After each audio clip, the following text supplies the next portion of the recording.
This video is sponsored by Wing Technology, your ultimate flight sim hardware solution. Hello everyone, I hope you're all doing extremely well. I'm really excited because we're starting a new series of videos. This is something I wanted to start for a year or so, and I've been putting it off just because I wanted to get all the right mechanisms in place to make it really work. The series is how to do mainly player versus player combat with modern contemporary jets in DCS world. A guide, a tutorial, whatever you want to call it, a series of them, because there's loads to talk about for this. I want to make it so that it's detailed, accurate, and so that these videos can last a good probably 5 years or so before they become outdated, because as you know, stuff's always changing in DCS. We're going to split this series into two. One is BVR, Beyond Visual Range, missile fighting. And generally speaking, it's missile fighting where the ranges are over 10 nautical miles. The boundaries can blur a bit, but that's a good rough way of saying that. That's going to come later. First of all, we're going to be looking at a series of videos for ACM, air combat maneuvers within the realm of WVR, within visual range. Generally speaking, within visual range is about 10 nautical miles inwards, and ACM, generally speaking, is within 5 miles. The way we've decided to do this is have a series of videos where one aircraft takes on another aircraft. We will test them over a series of dogfights with different parameters and then evaluate the pluses and minuses, and there will always be pluses and minuses of each aircraft at the end. The reason we're doing it like this is because every aircraft is different. There's no good making just a one-size-fits-all tutorials because it won't work. For instance, an F-18 just won't dogfight like a Tomcat or a Mirage because it bases its technology on a different era of technology with high off-board sight missiles and HMDs. So it's a completely different way of fighting. So what we're doing is pairing up the different aircraft. Pairs are going to be designed to give you the maximum information possible. So for instance, this one is F-16C versus FA-18C. It's a good contemporary modern fight where the technologies are similar, I mean, almost identical between each aircraft. It's going to give you what we think is the most useful information. Then we'll go and do whatever the next one is, Mirage, Tomcat, and so on. And in the end, we would have covered all of the combinations, and that's how you'll need to apply this in real life. If you've got an F-16 and you're fighting a certain bandit in a real dogfight, you will adjust your tactics to suit that particular type of bandit, and even that type of pilot, actually, later on. But let's just stick with the airframes at the moment. Today, as I said, we're starting with the Viper versus the Hornet. It's a good starting place. They are the most popular modules in DCS, so it's going to help most people. Next, we're going to talk about what's in this video. 1, qualifications. Why are we qualified to teach you guys about this stuff? Next, we'll look at the methods we're going to be using. And thirdly, we'll look at the summary and give you the end result. And if you really can't be bothered to watch a whole 45-minute long video, you can skip to the summary if you like. First of all, qualifications. Why are we qualified to teach you? Well, I'm not, okay? Me and RC doing this video is completely pointless, which is why we've had to wait until the time is right. I'm not good enough and I'm not qualified, and that's probably never going to change. But the guys actually doing the words and telling you the stuff are going to be well-seasoned veterans of DCS, not real pilots. I mean, maybe we could have got real pilots, but we've got DCS guys because this is not real life. And a lot of things will differ in DCS to how you fight in real life. I'm lucky enough in Grim Reapers to have our own person versus person squad. They are the Grim Reapers competitive. We'll have different members as we go, but today we've got Bear, Le Crep and Squiddle. Here is the current SATEL league for the Gold League. SATEL is the largest official DCS player versus player competition. Okay, you want to know if someone's actually good, go to SATEL. There are 2 leagues, Gold and Diamond. One is 4-man, one is 6-man. We're in the 4-man. This is the league as it stands before it goes to SATAC, is it, guys? That's right. SATAC would be the competition after the league is finished. Roger. So at this time, where 8 matches have been played, note that we've only played 6 matches. We just haven't caught up in the terms of matches. If we projected we had done 8 matches, the same as TOR, the same as German Tactical Air Group, we should be standing at 16 points. So we should be in 3rd place, and that is not fakeable. That's real matches played, and it's all done officially, and it's all scrutinised. And that's what gives them the qualification experience. Next, let's talk about the experiment. So part 2 of this video. What we're going to do is watch a series of matches. We did 24 matches of Viper versus Hornet. To keep things as unbiased as possible, we switched around the drivers of each aircraft regularly so that it gives a fair experiment. We have different parameters. For instance, this we could use Hobbs, this was guns only, this was Hobbs and paddle. So rather than doing 1 dogfight and 2 dogfights or 3 dogfights where you can get flukes involved, after 24 dogfights, you've got a good handle on A, what the good data is, B, you know, it's not biased, and we really know the vehicles quite well by then. The way we'll do this is we'll go and look at all 24 dogfights. This will take a while, so please get your beverages and sit down. When we're doing it, we'll watch it in tactical, which means in a 3D mode like this, slowed down so the boys can talk as they go what they were doing. Then after that, we'll watch the same match from first person perspective with track IR in actual real time, and you can see kind of how violent it was on the real thing. Once we've got through all those matches and we've gone through all the talking points, we'll go back to this here and we'll make the final judgment of the day. We'll say what's better about this plane at dogfighting, what's better about that plane at dogfighting, and maybe even in the end, which one you'd rather have in a dogfight. The next thing to say is that DCS is not real life, it's not perfect, it's damn good and, you know, almost certainly the best thing out there, but it's not perfect. And so what I've done is spent years, as you can see, going through, getting every kinematic aspect that I can find of every fighter. And by no means does this cover everything, but it covers some really good important things. And we've got videos to back everything in this up. I've got 60 videos showing actually how these were done. So although, no, they're not perfect, they're as best as we can get in DCS. And we can talk about certain factors that are limiting certain aircraft. Needless to say, in a real dogfight, you're almost certainly not going to have a perfect 50-50 merge, right? One guy's probably going to have the advantage. Now, we can't do that because it doesn't give us proper data. So we've done a perfect merge. It's a Angels 20, as you can see there, Mach 0.9, whatever that is. You're going to merge, then you're going to fight, okay, to keep it perfect. And then going into the aspect that you want to talk about, go ahead. So basically, when it comes to 18s and 16s, you have two similar but also pretty different aircraft. You have the 16, which is extremely high power in comparison to the 18, very fast, right? But it doesn't have those high alpha abilities that everybody knows about the 18 that the 18 has, right? So you have to keep that in mind when you go into the fight, especially I'm thinking from a 16's perspective. You really got to be careful. You know, you're thinking, okay, first of all, do you have missiles or do you have guns, right? But depending on which one's which, let's say guns, you really want to maintain a high energy state than the Hornet, because the Hornet can always pull his nose around on you in DCS, right? Over time, especially as you get slower. So that's something you got to keep in mind, and hopefully something you see is reflected when we have these dogfights with the 16 versus the 18. Now, the opposite of that is you have missiles, right? The general rule of thumb with missiles is basically the first guy to get the missile off is the winner, right? So in that case, you're going to cash in everything, all of your energy for angles. You want to turn around as fast as possible to get a missile solution as fast as possible, right? And that's so you can get your missile off first. You're going to be pre-flaring, hopefully, because you want him to blow up as soon as possible, because if you don't get your missile off, you got one coming for you really soon. So the calculus behind missile combat and gun combat from the very beginning is actually quite different. So just keep that in mind. So yeah. So that's kind of a philosophy behind some of the decisions you're going to be making, right? Exactly. What I would like to point out is that there are 3 different skill levels between the pilots that took part in this exercise, but we swapped things around, which at least balances it out at the end of the day. And the other thing is, for the hubs, we used AIM-9Xs, which is a banned missile in SATAL competitive. Roger, but you guys at home that are asking for these tutorials will be probably in multiplayer servers where you can use all of the weapons. We've got each aircraft here, it's going to be a blue and a red. We've got the name and the aircraft at the top. We've got the flight level there in, is it hundreds or thousands? Hundreds of feet. We've got the Mach there and whether they're ascending or descending. We've got their CAS, calibrated airspeed, which is as near as damn it as indicated airspeed, so that is their airspeed there in knots. Angle of attack, sometimes known as alpha, that the aircraft is flying at in degrees. We've got the current G they are pulling, positive G, or it could be minus G, I suppose. We've got a turn rate, a very important one here, in degrees per second.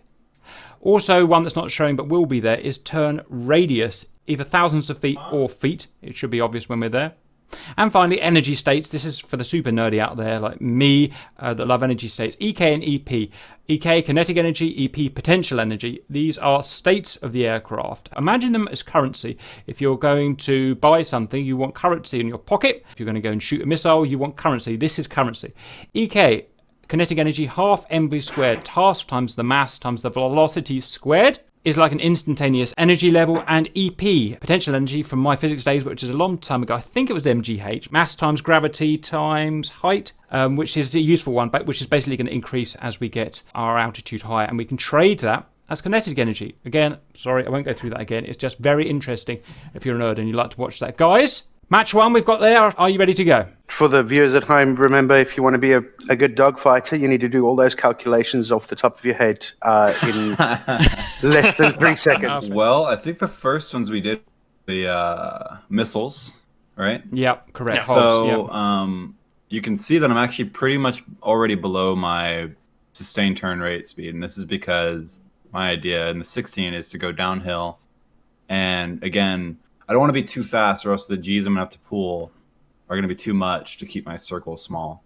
And we are refining this every round we go. We get it a little bit better because this is the first round. But you see I'm down to 380 knots. I'm pulling 8 G's at 380 knots. Quite a lot of turn. You can see my turn radius is quite small. Turn rate's getting smaller as I get slower and I'm flattening out at the bottom. But look, I'm already nose on, ready to take a shot. Now, this is where the problem comes in with the 16. As it is right now, it's actually really difficult to get a good track with a helmet-mounted sight. And the radar, what I was noticing is it was actually tracking behind him. Look where the missile went. So the radar was actually tracking behind where he physically was. And so when I tried to slew the missile would slew to where the radar is looking, but he's not there, so the missile wouldn't get toned. So we had a recurring problem with the 16, but we did our best. Yeah, I don't know whether it's an error with the code or whether they've designed it like that because maybe that was a fault in the real plane or a disadvantage in the real plane. There's no way of knowing, but we just have to work with it and assume it's correct. I think it's an error in the code personally, because the 18 works perfectly. So and they're functionally similar radars, at least in the way they operate. So I would assume they would behave similarly in this situation. Roger. So you've bottomed out here at less than 300. Right, because again, it's all about getting your nose on, despite my problems with actually getting a lock with the missile. Right. And the Crep is very fast, which, as you know, Cap, if you're 600 knots, which he just crossed, your turning is not going to be very good. Yep. So this is becoming an error in this situation. I can't remember what happens after this. So you can speed it up a little bit if you want. Yeah, sorry. Yeah, speeding up now. So. So here comes a missile. And this is just a kill shot at this point. 6 o'clock from top to bottom. Less than a mile, aim 9 there's no chance. Right, so we had some errors at the beginning. They weren't used to their planes, and one of them's a little bit difficult to use. And then as they get used to it, and then one guy got fast, got ahead of the other guy, and if you do that with a missile fight, you're going to lose, right? Yeah. Right, and notice this comes into like a teaching point where he might have had a better turn rate than me at some point. I wasn't checking, but what really happened is because I was slow pulling max G, my turn radius was very small, right? Which is why I was able to be inside his turn. That's why, I was pointed at him and he was still completing his turn. I was inside of his turn, which made it difficult for him to get a nose-on position. And that has everything to do with airspeed. Brett was always above 400 knots. He was always above 400 knots. And he was too fast. Yep. And we work on this as we progress through our fights here. Well done. For all of us. What we'll do is we'll quickly show that in VR, if you like. But just a silly layman question. But when you did your merge, you don't want to go, maximum speed burner on 700 knots, do you? You want to control the speed to a certain speed. Any advice on that merging speed? Right. So you're shooting for corner speed. In a missile solution. So for me, I actually was too fast on my own. I probably wanted to enter that in the 16 around 390 to 400 knots. And then pull, and I'd lose energy, but again, would be shortening up my turn radius, but maintaining a good turn rate. Below 360, which I think is just around the corner speed for the 16, you're not able to actually pull enough G. You're not able to pull max G. Yeah. So you want to be able to pull as much G as possible, but once you start losing G, you're starting to get a little slow, I would say, for this situation. Okay. So for the 16, around 390 knots. For the Hornet, it's a little slower, actually. Right, let's just quickly do VR view then, just show how fast this thing actually happens. Controlling the merge, just over 400 knots. Crank the head back, padlock him.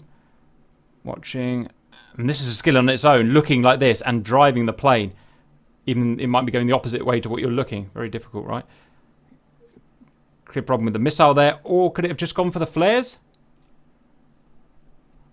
No, I was probably complaining about that when it happens. Like, what the heck?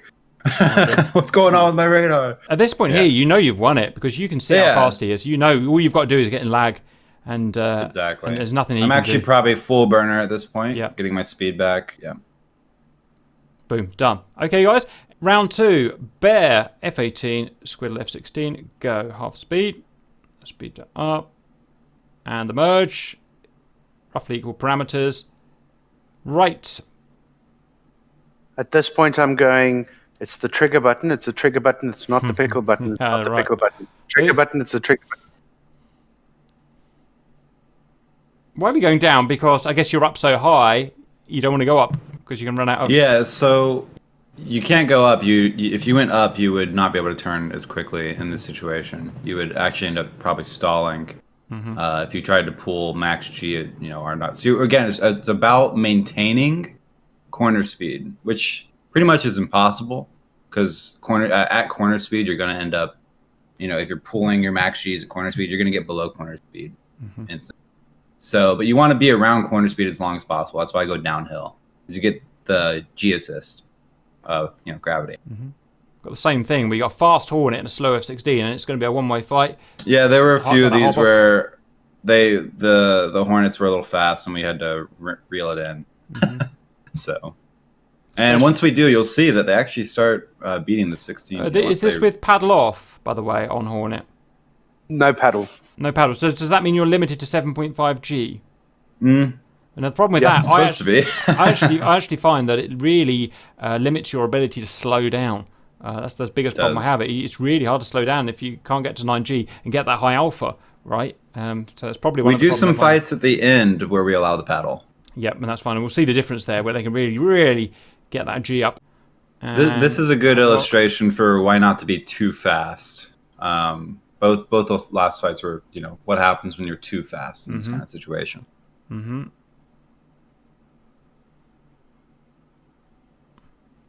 Yep.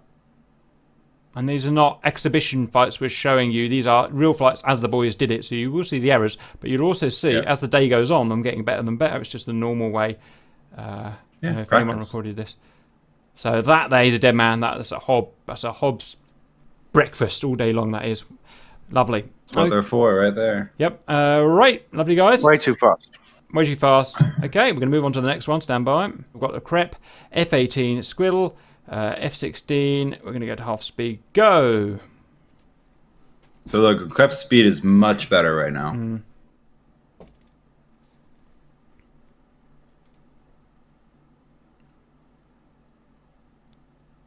Yeah. Look at that. Look at that turn rate he's got. 24 degrees per second. He hit 20. I saw 27 for a moment there. His nose is cranking around quick, so it's much better from the Crep. Speed's much, much better within parameters, and that's Hobbs out. The blue was out slightly quicker. Blue wins. Oh, double KO, I'm guessing. Well, right. Yeah. So it's functionally a trade, but we both hit each other and he died. Oh, I died. Look, I'm flying sideways. Yeah. So, yeah, exactly. So he's on speed, or at a good speed, and his circle was smaller than mine, and he had his nose on, I want to say first. I can't quite remember. It looks first to me, yeah. Yeah, and this is a good place to be in a Hornet. If you do it right. So you're limited to an angle of attack of 26 degrees, and you can't do anything about that. No. He is not limited. He can pull that nose infinitely, essentially, until he's stalling, and that allows him to get that snapshot, right? Yep. And he's got a very good helmet-mounted sight too. Yep. It's very quick to acquire. Is much nicer. I think just about everyone out there. Yep. Yeah. That's fine. I mean, that's an advantage of that plane at the end of the day. Okay, I just want to quickly do. You're limited there. Your angle of attack's not going above high 20s. He's up at 33 degrees angle of attack. You're both about 8G, 34 degrees, 35 degrees. So he's pulling his turn rate. He's better by 2 degrees per second. His turn radius is smaller by 400 feet. Everything there says that he's going to get his nose on you quicker. Exactly. And yeah, I mean, he doesn't need his nose on you. It's got a hob at the end of the day, but Well, it has its limits, so you do have to get around. Absolutely. And he made the pull, kept the speed better. Very good, boys. So we can see the Hornet's getting better now, which is nice. Let's get the next fight. If we were at low altitude, any variation, I mean, obviously you would go you'd have the choice of going up or laterally up if it was Yeah, low so merge. typically you go up when you have too much energy, you're too fast. That's when you go up. But if you're low to the altitude and doing a split S is not an option, then you're gonna have to do a flat turn. And you'd try to in the Hornet you'd go for a one circle in a missile fight is what you would do. This is match 4. He was all over you there. He had absolutely beautiful. And let's just check that out again. That was a masterclass of getting that nose round quick, Kate. And CJ's special, it would be about 370, 380. Roger. So we've got angle of attack. You're more than him at the moment, but he's almost certainly going to exceed you. So you're stuck. Your limit is kicked in. Nothing you can do now apart from ride it down. He can get the nose up to 31, 32, 33, 34 See, degrees. look, I had 23 degrees on the F-16, but I just can't beat the Hornet's ability to dump his speed, get that radius down. The rate is still high. And the smaller his radius, the more rate, or I should say degrees, I have to pull to actually get my nose on. We're seeing the same or even worse figures than last time. You're at your max angle of attack. You can't pull any harder. There's nothing, your machine won't let you. And you're topping out your turn rate at 18 is the best you can do right there. He's pulled his nose all the way around at 35 degrees angle of attack. Both 8G again. But he can get 23 degrees per second because of his angle of attack getting so high. Obviously, he's going to pay for it. His kinetic energy is going to go down and his CAS is going to go down. But it doesn't matter because it's the first one to get the shot. He's down to 2,100 feet radius. You're at 2,700 again. And watch this vector, this lift vector, get up really quick compared to the F-16. And that's it. And now it's, he's going to lock on and get the missile out quicker. Which takes time, obviously. Yeah, lovely. I don't think we need to watch that one through. That was basically just an enhanced version of the previous one. So what we've got here is bettering and bettering of flying the Hornet to what it can do to get that kind of, what do you want to call it, a snapshot, one circle, get its nose round as quickly as possible. It was a good display by the crap on that one. How to do a one circle missile fight there. We've got a different drive. We've got a bear in we've got a bear in an F-16. We've got the Crep in the F-18. Okay, control merge, and off they go. Yeah, I'm going pickle button, not trigger button. Yeah, every time you change. There must be a solution for that. So look, Lecrep is on speed in the 16, and in the 18, and Bear was actually a little fast entering this. So I'm imagining he actually cut the throttle to make this turn, going downhill. Oh, now that was actually a miss. Was that just simply... He wasn't really flaring, so the missile was just slightly out of limits, I guess. Because it's a very good missile, but, it has to comply with physics still. It can only turn so much. Yeah, I'm not sure what happened. It just, It's just... I guess it was just slightly out of just went limits. for a vacation is all, Okay, as ever, we can see the Hornet's got slower, more alpha, it's turned quicker, and we've ended up in this situation. Now, the good thing is we get to see the F-16 stretch its legs now. We've got past that kind of first circle danger, if you like, of the Hornet, and now we get to go into the F-16's territory, hopefully. Well, they have 2 missiles, so I would say the same principle still applies. So this guy can still get his nose around. Still a one circle fight. You still want to try to fight for the one circle, is what I'm saying. We'll see what happens. Okay, I'm just watching speeds. They're both slow at 270. Right.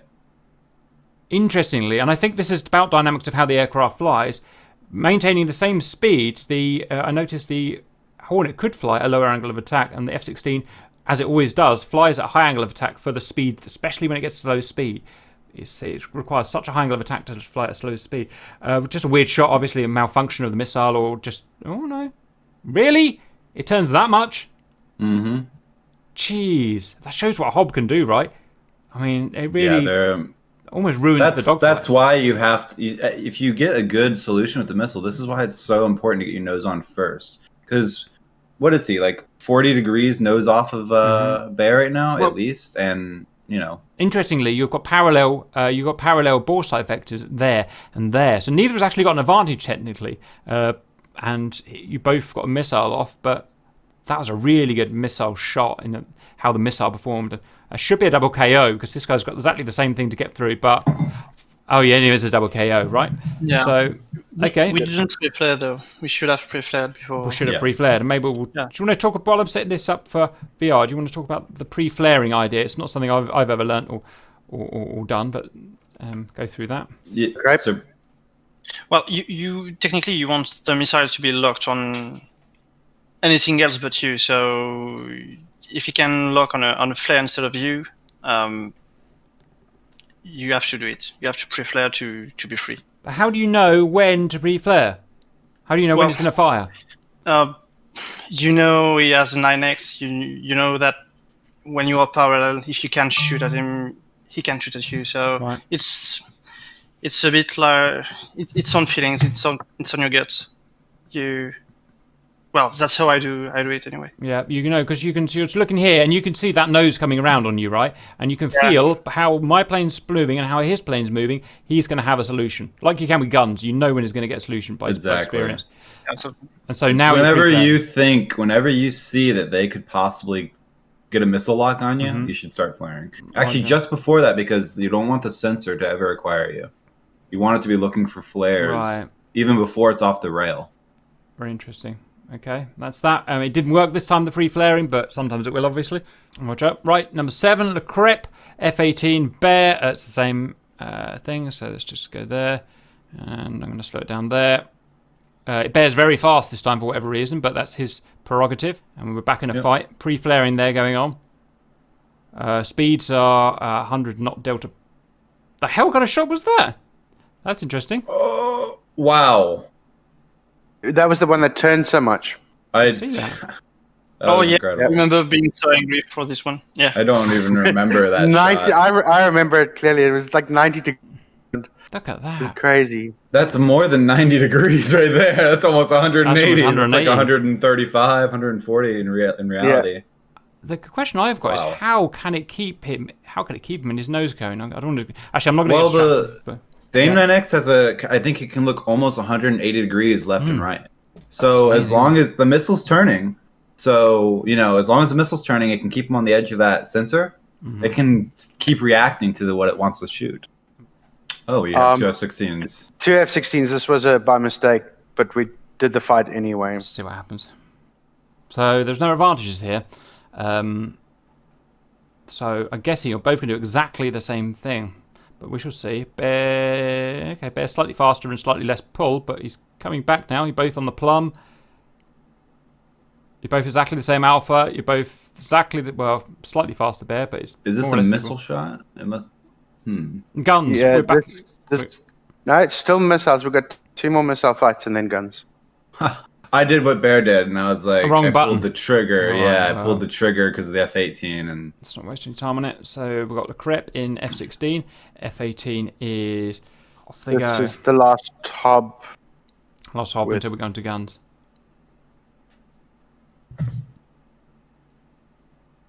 You can see Bear has a style of very low aggression at the beginning for some reason. I'm not sure. Bear's doing something different, which is worth, worth Right. noting, I suppose. Yeah. Got the classic bullets and a bad hob and a bad hob. The whole, we all got messed up by switching around from the 18 to the 16, it looks like. All 3 of us. Okay. Because the Navy just has to be different, man. Well, it can produce. The good thing about it is it can produce more interesting fights rather than the same thing happening every time. It's like it actually makes you think a bit more. Okay, how am I going to react to this guy now that something weird's happened? So, the Crap has a good hob shot there. So I'm not sure what he's waiting for, but he is. Maybe that radar's playing up.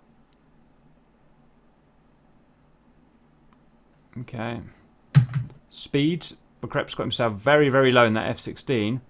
And he's going to be in trouble in terms of turn, I suppose, now.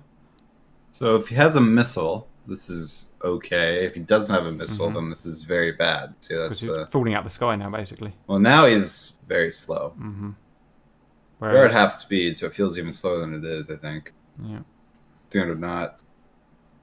Yeah. Look at the turn rate difference is 15. This guy's up in 20. Optimal speed. Or nearly. Just over 300. Strangely, they're both still matching lift vectors. So, it's working one way or another. Don't know why. That's interesting. Correct. This So, could. Ooh, Yeah. that's, well, see you later. So this is an interesting situation where I think, Wait, especially now that Le Crep is, let's see how he responds now that he knows he only has gun. So my immediate thing, I'm trying to try and get into some sort of lag pursuit, try and force that. I don't know how you do that. Well, he looks like he just. What are you thinking here, Le Crep? You're the one flying. Oh, I don't remember. I've always been told never. I'm a bit on lag. I have a bit of lag on the stream, so I'm a bit behind. But I think I lost him from what I see right now. Okay. How do you guys, if I just scroll back a bit, how do you guys feel about never? I was always told never to reverse your direction. So if it's a right turn fight, I've always told never to go into a left turn. Any thoughts on that? Yeah, no, you shouldn't reverse your turn for what is effectively no reason. You're in a neutral position. Here's the thing: if he lost sight, then he doesn't know where the bandit is, and so therefore you can't maneuver in relation to the bandit. But assuming he didn't lose sight, which I don't think I think he did lose sight. But if he didn't lose sight, yeah, reversing is really bad because it gives your opponent the opportunity to continue his turn and get nose on while you have to do a whole another maneuver to get back around. And there's a massive loss of efficiency in changing your turn. Look, if that missile would have tracked, he would have been dead. So it's just lucky now in that the missile, you know. Yeah. Okay, so it's an interesting. So Bear's committed, but he's got himself in a bit of trouble and he's got fast. So Bear's really fast, and Le Crep is really slow. For their respective airplanes. And they're also out of altitude, so it's much harder to get your speed back down here, obviously. You can't just put the nose down. So one thing I always think when I'm low is, okay, don't get slow, because you can't get it back. Amazingly, so it's worked. Crep's still sitting at 220 knots. I mean, the benefit of this is he does have a small radius, but and that's it. You see, it's okay that he's really slow because Bear is really fast and it offsets, but still not. So neither of them can form right. good turns, basically. Yeah, those were both not great, but let's see. It looks like Bear is reeling it in slowly. Yeah. Le Crep is still slow. I don't. And this can show. Stop it here. This can show. I was never really understood why a small turn radius could help in a dogfight. It's kind of a good examination here. Maybe this isn't perfect, but how although Le Crep's not had a good turn rate. What he has had through this F-16 going very slow is a tiny little turn radius, whereas the F-18 has had a massive mile turn radius because of its high speed, and he's managed to get in almost a shooting condition. And it always amazes me how that can be, the small turn radius can be used to good effect in certain cases. Yes. Okay. It goes back to the whole, when we do warbirds versus jets, why you don't turn with a warbird. Yep. You know what I mean? The radius is tiny. Very hard to take on a warbird, because even if it doesn't have your turn rate, and sometimes they don't, sometimes they do, sometimes they don't, it will turn inside you. And so even if you've got the turn rate, you geometrically can't get your nose on it. Exactly. Both jets start with 50% fuel, and I'm trying to run him out of fuel.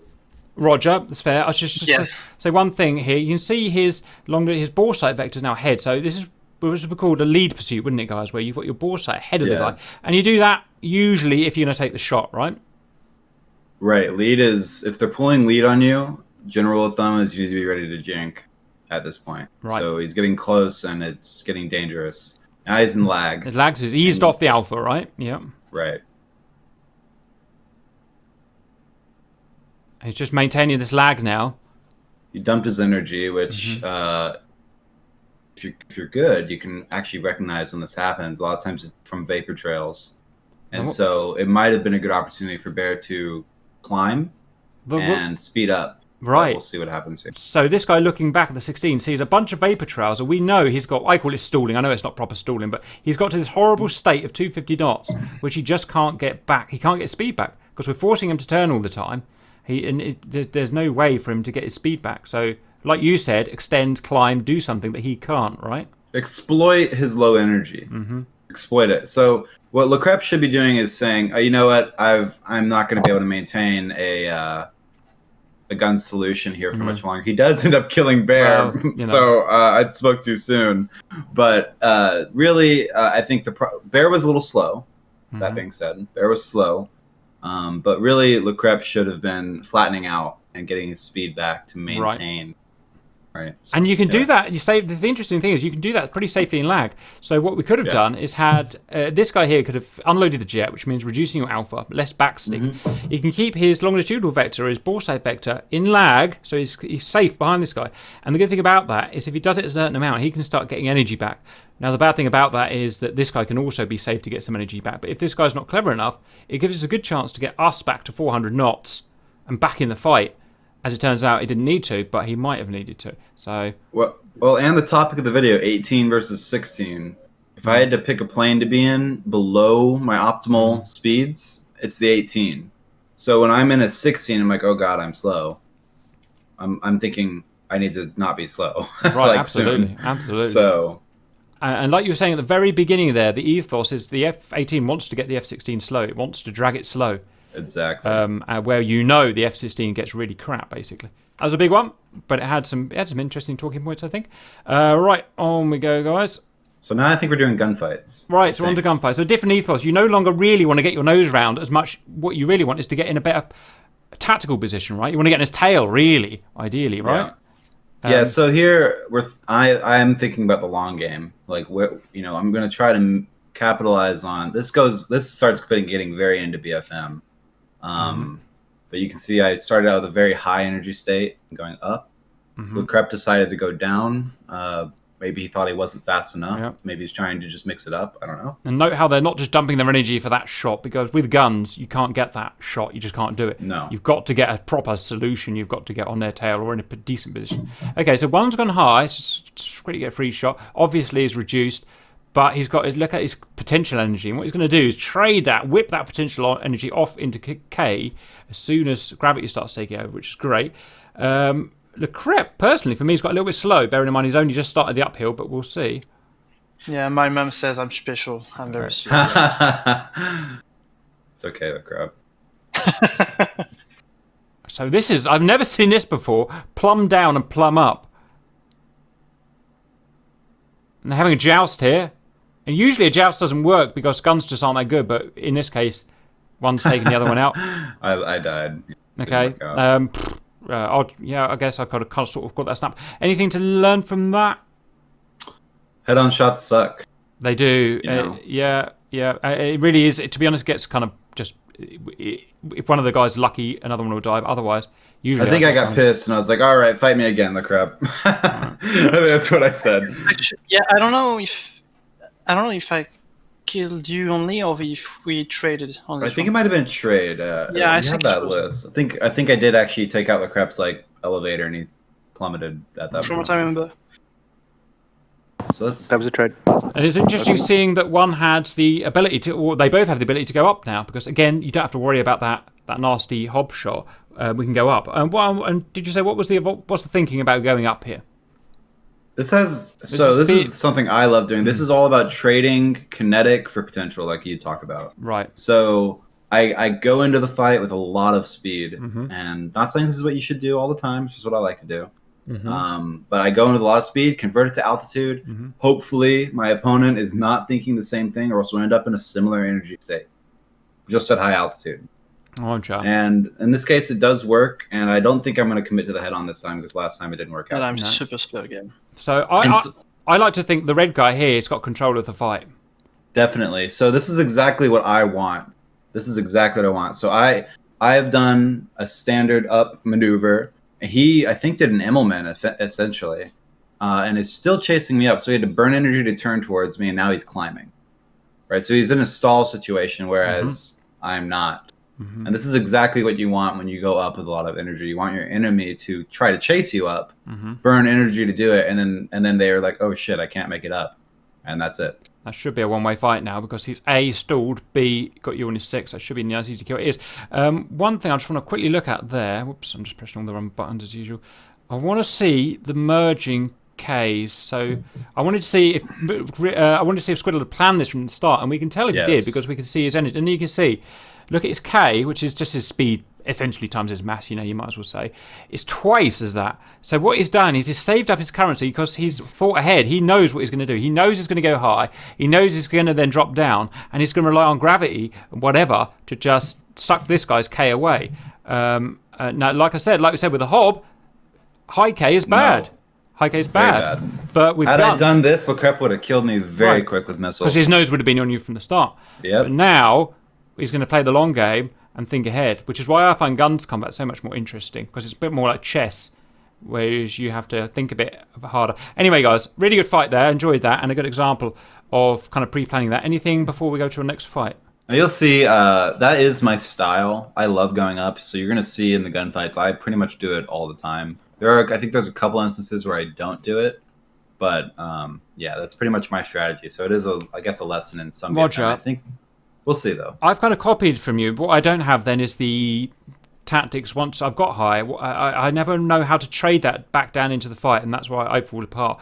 The way I like to think about this is imagine a peregrine falcon, and bird likes to be up high, doing exactly this, waiting for the right moment, having control of the fight, and then diving down when the moment is right. But you have to time that moment to go down right, which is where I always screw up. Okay, guys, we've got Squirrel in an F-18, Bear in an F-16. Let's see. Again, guns, I think. So,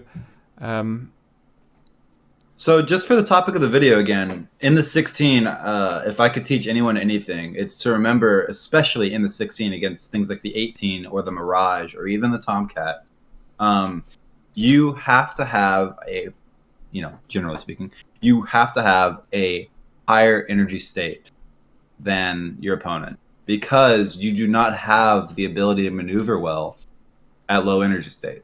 Let's say low speed, I should say, right?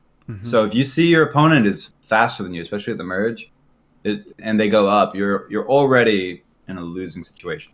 So just from my experience, and I have some experience. Roger. Okay, so we've got the same thing here. We've got Squiddle, different plane, but going, obviously he's got 8,000 joules of energy, or megajoules, or whatever that is, and he's going to do exactly the same thing. One thing we've not talked about, guys, maybe we'll watch this one back in VR, is that the fact that you've got to John Boyd this. You've got to always be looking at the other guy, what I call it padlock, and padlock your face onto him and never take it off, and react to what he's doing, right? So you guys are not just flying necessarily your pre-planned route, you're going to adapt because you're looking at the baddie, right? Yeah. You're always maneuvering in relation to the bandit. Exactly, yeah. So... and it can create weird, interesting things like we've got here. When, look, they've not really followed each other's plans, per se. This guy didn't do what that guy thought he was going to do and vice versa. And we've got this scenario where they've kind of gone, 3 miles away from each other. But you can see the lift vector is changing. So you can see, yes, I did just plan on going up into basically a very high Immelman, essentially, or just a loop, really. But he didn't follow the same plane that I anticipated. So I just adjusted my lift vector. Right, with roll? Yeah, it just rolled and kept the same maneuver going. Now let's see, Bear. So this is a really dangerous situation for me. You're a glider, pretty much. But I'm very slow, which makes me an easy shot. So let's see what happens. I don't remember. This is the downside of going up. Don't think it was a good one. Might have lost sight of you. No, you're on him. You're pulling on him. So at this point, I'd be looking. I could see Bear, and I'm seeing probably a lot of vapor. Because angle of attack. So a lot of vapor. So you know he's in that horrible energy state an F-16 gets when it becomes a sitting duck. And I've built my speed back up to best turn rate for the 18. Which is a really important speed to maintain. So your thought process now is, okay, long game, let's turn it into a turn fight, because you've got the energy and you've got the turn rate at the moment. You can just slowly reel behind him, right? Right. Okay. So I can see he's basically falling out of the sky in terms of an F-16. So I'm saying to myself, okay, I'm not in danger at all. So I'm just going to do what I know works, which is, just keep pulling the nose around, keep it not maxing out my alpha. A lot of Hornet pilots like to make this mistake. Let's see what he does here, see if he kills me. Interesting that we worked into a head on there, but I don't know how he got that back. I guess I don't know how he did. They weren't close enough. I didn't even need to jink. I could see by his nose position. So he tried. Let's see what happens. So he's doing the right thing. Sorry. I was just saying, interesting, we haven't seen this yet. You're in vertical scissors now, right? Right. So he's doing the right thing. Roger, okay. He's going down. Yeah. That must be how he got his speed back so quickly, got that nose down. And now they're in this awkward vertical scissors moment when they're going to keep turning into it and crossing and crossing and crossing until one gets slower, right? You want to get slower on a scissors, right? Right. Exactly. So when you're in a downward scissors, vertical scissors, you actually want to cut the throttle a lot of the time. I just watch you do that. Spit them out in front. Watch this. Squiddle here says, right, I'm in vertical scissors. What do I want to do? I know I need him to get faster than me. He does something here. He just look at his down 200. He's going down and deaccelerating, which is hard to do. There, his angle of attack. He pulls all that angle of attack. He's slowing the plane down, maybe even getting his air brake out. Gets the 16 ahead, exits the scissors, and he might, if he can get his turn here, just follow him, especially because the F-16 is still vaping by the looks of it. Well, what's important now is we're almost out of the scissors here. I'm behind him. So now it's about securing position. Right. So I can't remember what happened. But you're still obviously fully reacting to him, watching what he does. And, okay. It's a great little example. You can't quite get... He's not letting you get your nose on him, at least.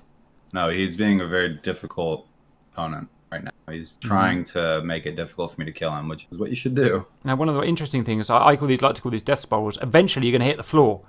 And Right. I think we might have got in there. No, maybe not. Eventually, you're going to hit the floor, and you... No, he's dead. Yeah, and we didn't get that far. What I'd like to do, I know this is probably a long video, but suck it up. I'd just like to go back to what I said about reacting to the other player. Right, we're going to the VR view now. I'm Squiddle, I think. Yes, I am. Let's watch him. First thing I'm going to do is follow him with my head, padlock him with my head. We're up into the vertical as per the game plan. And he starts doing something I didn't maybe anticipate. So what I'm doing is I'm rolling my lift vector around on him. This is really hard because when we're looking backwards, there's the front of the plane, there's the back. Our controls are reversed. So after stick is still up, forward, back if you like, but left is left is right and right is left, isn't it? It gets incredibly confusing, and this is where I start to lose my fights already. But he's doing well. Look how he's keeping his lift vector on him in terms of roll with reverse controls, and eventually we're going to get that after stick and try and Peregrine Falcon down on him. I'm going to watch him and react. How fast is he? Has he got vapor trails? Is he rolling?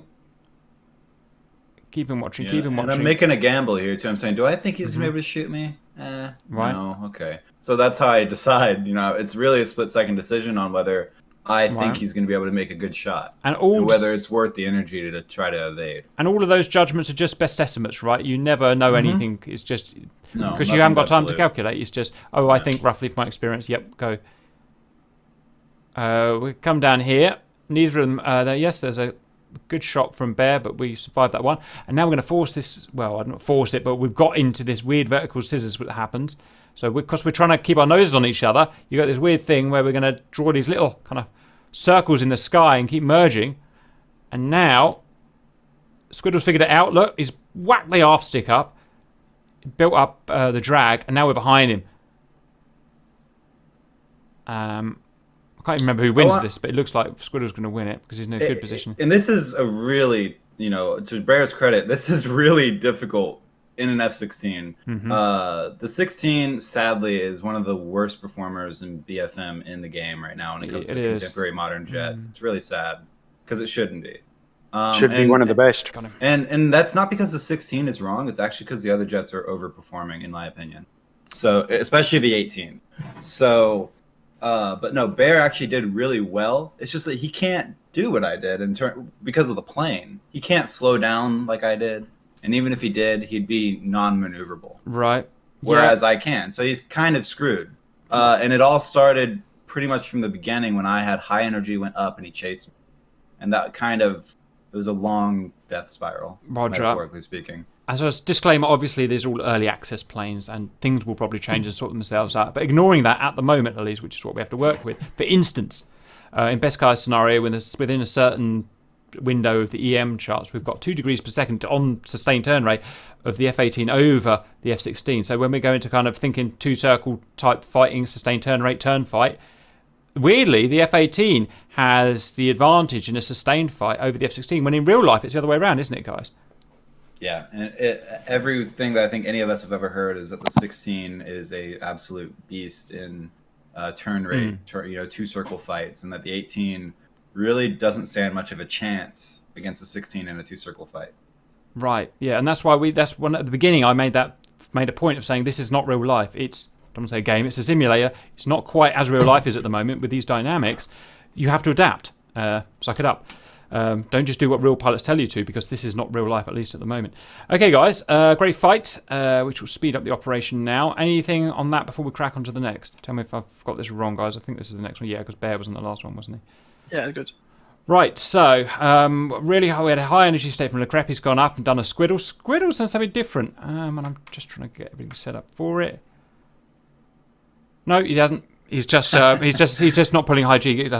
He's just gone in so fast. Squirtle never changes, all right. Right, so he's really going to the moon this time. He's gone in with God knows how much EK he had, but probably 12,000 or something.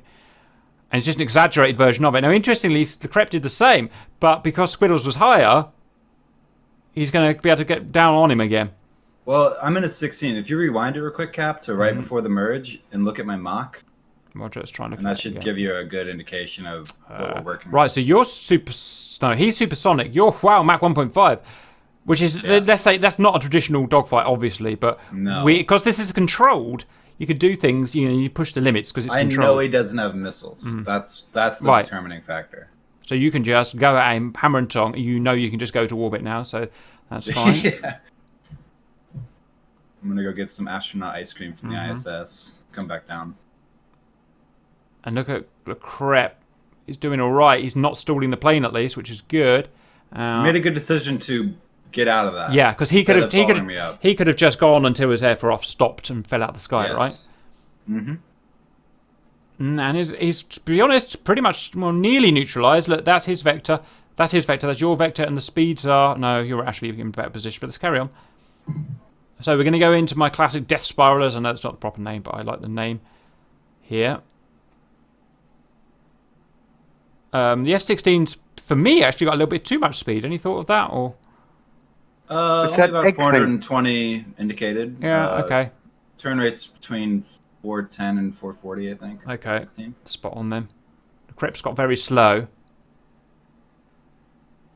But he's in an 18, so it's okay. Yeah. He's controlled that turn beautifully, and now he's almost in the lead here, as in the lead is at behind. You want to be behind at this point. Yeah. In terms of. Now, interestingly, there's a massive variation here. Look, I've never seen this before. Le Crêpe carried on diving, which is obviously the traditional thing to do here because you're doing your trade here, EK trade. Now, interestingly, Squiddle turns lateral. He gets fast, so he's got the energy to do this, and he goes lateral. He's going to put himself on a perch above the blue.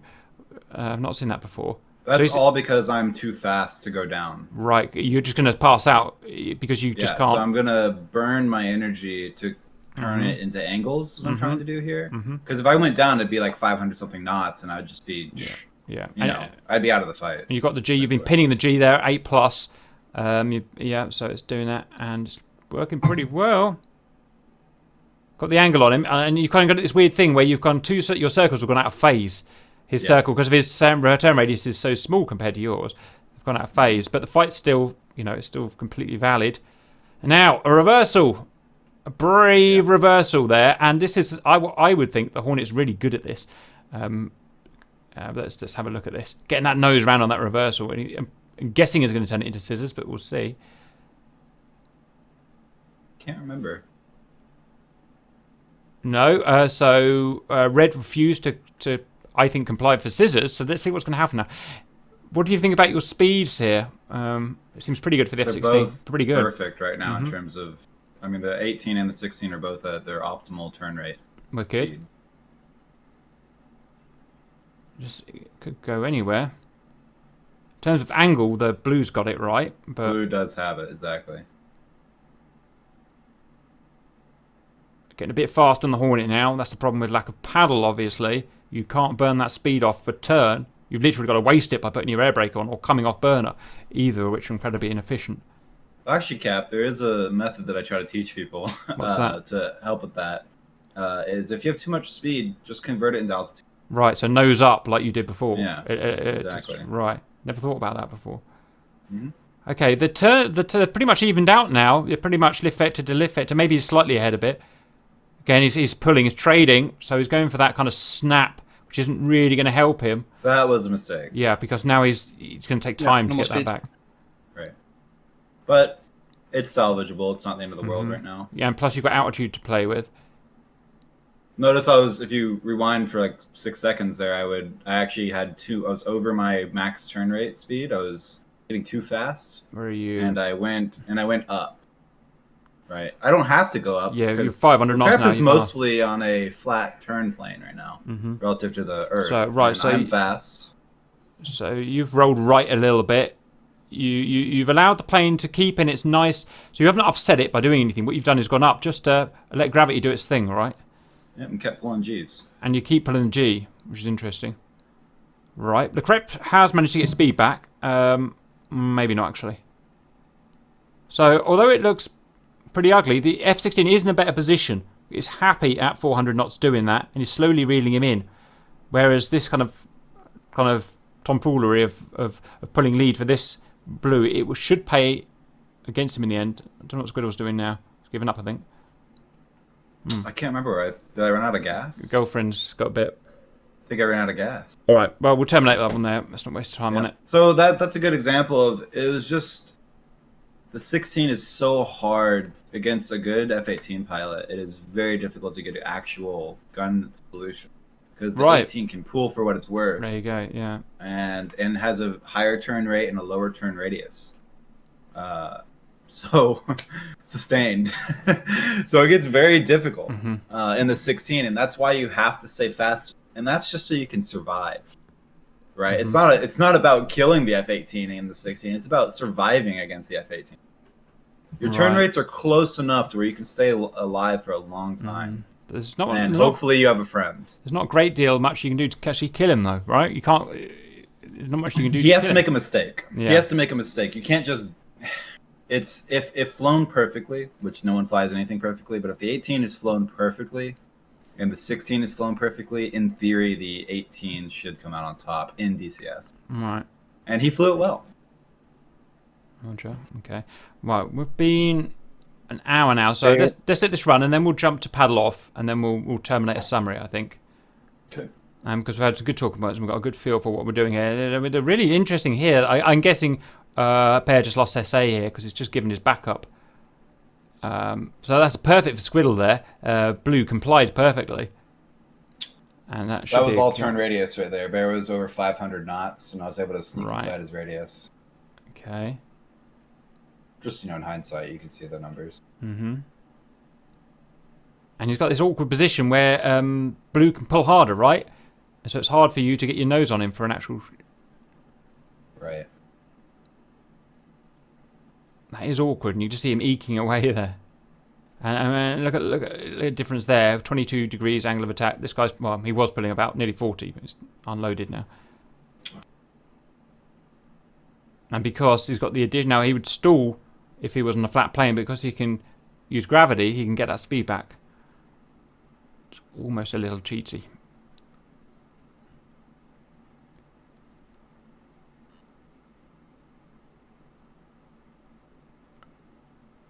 You've gone up because you've oversped? I've oversped. I'm going to use that trick now. Okay. That's a mistake. That's just a mistake on my part, but this is just my favorite way to, counteract the mistake. Roger. Well, the great thing about it also is you can keep the plane loaded still, so you don't lose that. I'm still pulling angles. I suppose the only bad thing is you've got to go down again. Speed up to 600 knots. But that's actually it's good, because if he wants to come get me, he needs to come up, and he's low energy, so it's really hard for them to come and chase you. Whereas you hit the brakes, you're actually just lowering your energy entirely. Oh, just a nice snapshot there. Very good, guys. We've got a really good feel for that. What I think I'm going to do is move to back to the missiles. Now, this is going to be slightly different. The gloves are going to be off with the Hornet, if it needs any more help, because we're going to be using... we're going to turn the pad... Do you want to quickly talk about the paddle, why it's there and what it does? It removes the G limiter of the aircraft. The F-18 has it, which is... It's rated to 7.5 G, but pulling the paddle, you can get to 10 quite easily, which is certainly putting on stresses. It'll kill your speed very quickly, but you'll turn your nose very fast. Roger. Okay, guys. I think this is the first Hob paddle switch. Let's just have a look. Rep F-16, Squiddle F-18. So we're back to Hobs and HMDs. Looks about right. Potentially it's the right one. Yeah, I think it is. So we're back to the classic hob fighting here. Oops, too slow. And I made mistakes. As you can see, I was fast. Yeah. And the 16 actually had the smaller circle and was around first. So that's, again, a good illustration of make sure you're on speed for the maneuver you're doing. Yeah. But it is an A9X, so... Oh, nearly.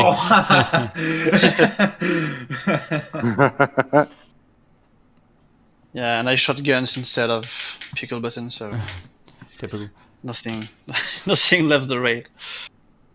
I don't know if you just noticed that, but on top of that turn, I just hit 30 degrees per second over the top of that with the 18. Wowza. 31, Look at I think. That's some serious instantaneous turn rate. Look at that. Thump.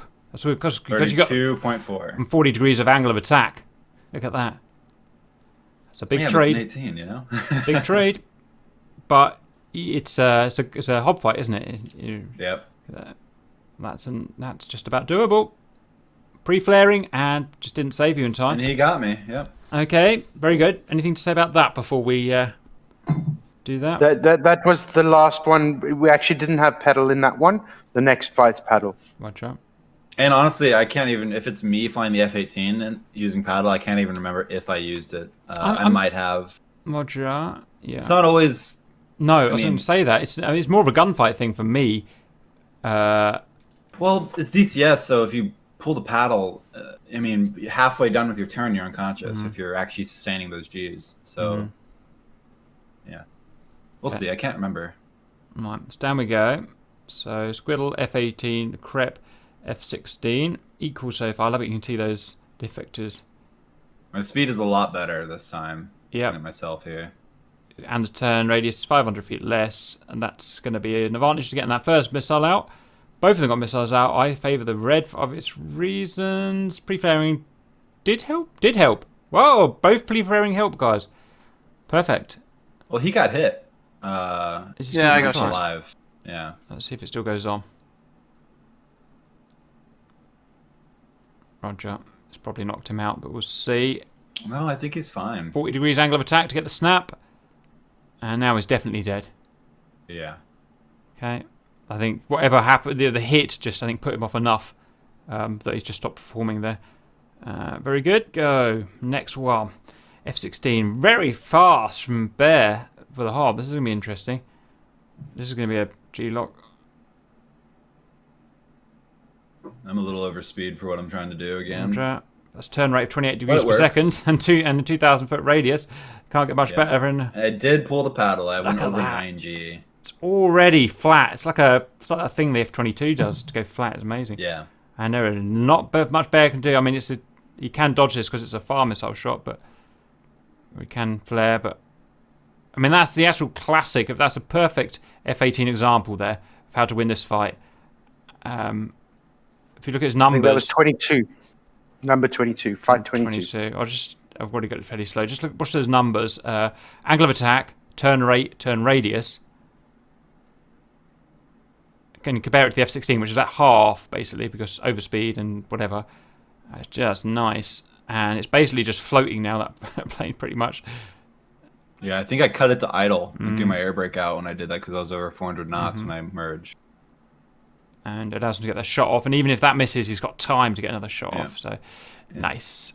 Right. Well, I let my speed get away from me, it looks like. I was not paying attention. Roger. We're both fast. F-16, yeah, both fast. Both fast.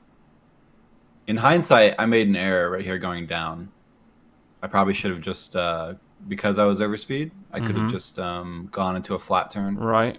But For let's the see. reasons we talked about, yeah. Now, interestingly, Red's managed to get round on him. Not sure what that's all about. So there's another case of me just cutting my brakes and throttle and just pulling. Nice. Which worked out, but it looks like I'm going to die anyway. Yep. Yeah. That's pressing the wrong trigger. Yeah. So, What's happening? Why is the missile not going off? This plane's broken. Is this the same one right here? that's strange because the gun is the same trigger as the missile in that one, isn't it? Or have I got that And wrong? then No, I'm now in the 18. There's the guns in by the trying to shoot the missile. So when I'm shooting guns, yeah, right. I'm trying to shoot the missile. Okay, fine. That's number 23. 24 is next. That's the last one. And now I've duct taped my finger to the correct trigger.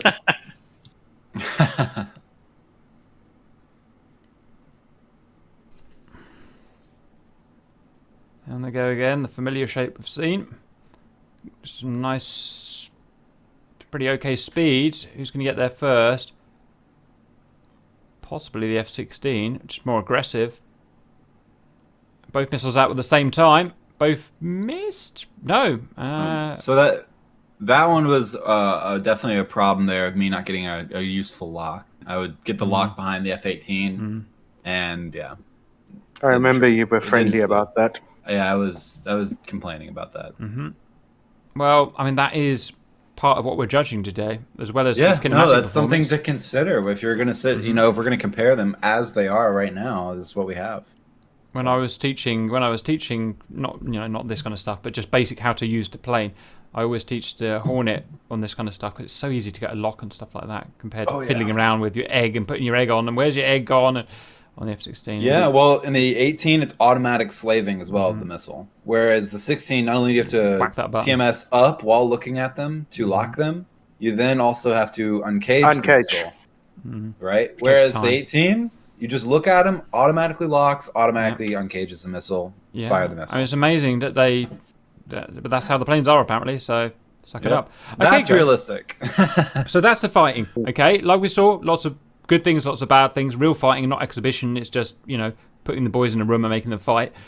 Now we get to go see the data and summarize. The good thing about doing so many tests is that you really get a good feel for what's good and what's not, right? So what we've got here is the tests, whether it was using hob or gun, whether we had paddle or not. And we've got the final thing here. Hob wins, F-16 7, F-18 5, guns, F-16 1, F-18 6. So correct. The rest were trades. So ignoring the trades, obviously, for Hobbs, I mean, nearly equal. Yeah, I'd say they're equal in the missiles department. Right, but as soon as you get to guns, the data clearly shows a massive discrepancy. Bear in mind all the other things we've done earlier to try and equal things out. It shows a 6-to-1 ratio of F-18 and F-16. So let's talk about why that is, first of all. Yeah, turn rate, turn radius, and then the 18 just has... We didn't use it for guns, but it does have the paddle switch. So, it's kind of frowned upon in a lot of the competitive dogfighting community in DCS. As nerdy as that sounds, but it is what it is. It's frowned upon. But if you're in a public server and you've got a gun situation and you're going 450 knots, pull the paddle, you're an F-16 for a little bit in terms of your ability to turn, right? Okay. At high speed. The 18 is better in every measurable way in terms of performance, except for maximum speed and thrust weight ratio, aka acceleration. Yeah. So that's exactly what my tests prove. So anything where you're going in a straight line, the F-16 wins, which has nothing to do with the dogfight, obviously, nothing at all. But that'll make a difference when we go over BVR. Yes, it will. We'll start to run it back in. So turning F-18 is better in DCS. Yeah, just across the board. And that proves it in the guns fight. And there's also just neat little things like it is, so, like you said, it's so hard to guns kill an F-18 with an F-16 because it can put its nose up so quickly and hard and that. So and the gun sight is also better, in my opinion, in the 18 than in the 16. Oh, completely. It's way easier to shoot with. Let's take it right back to the original question, which is going to be, what's the better dogfighter, the F-18 or the F-16? And we've decided, well, the missile fight, the data shows they're about the same, although it's a little bit nicer, we think, to be in the Edge F-18. for the 18. Yeah, edge for the 18. A, turning. B, its symbology is so much nicer to use, and even I would agree that, and I'm not an F-18 fan. But that bore mounted helmet sight, which you will be using in any serious dogfight, is just 10 times easier than the F-16. Yeah. And it's not fiddly where the F-16 is, and you're just in terms of ACM, you're slightly nicer in the F-18 if you use turn rate and whatnot, and your ability to pull alpha when you really need it to get that, especially on a snapshot or on a one circle. That's the F-16 just doesn't have that. From a VR point of view, because I'm flying in VR, the other two are not. The F-16's advantage is apart from a blackout or two, very seldom lost sight when I was in the F-16. When I was in the F-18, did lose sight of pilots. Is this because of the bow and stuff like that in front of? Probably that. Maybe just the immersion inside the F-18 it's you definitely see more out of the F-16. So there's an advantage for that in terms of maintaining sight of your enemy. But the 16's also got a very low profile from the front, so it is difficult to maintain visual on than the 18. That was Hobbs. And in terms of guns, it's just much better in the Hornet. Basically, we think, no competition. Yeah, and I mean, yeah, pilot skill is still relevant with these. Whereas, 100%. obviously, if you have a Spitfire, everybody's favorite World War II airplane, especially if you're not American. But Spitfire versus an F-18. Anyone in their right mind, if their life depended on it, would choose an 18 because you don't have to sit there in the turn circle with a Spitfire in an 18, right? You just keep diving on them, energy fighting them, shooting them with 20 mil, and they die, right? In this case, pilots, the planes are close enough to where the better pilot will normally come out on top. However, there is definitely an edge to the 18. Roger. Great.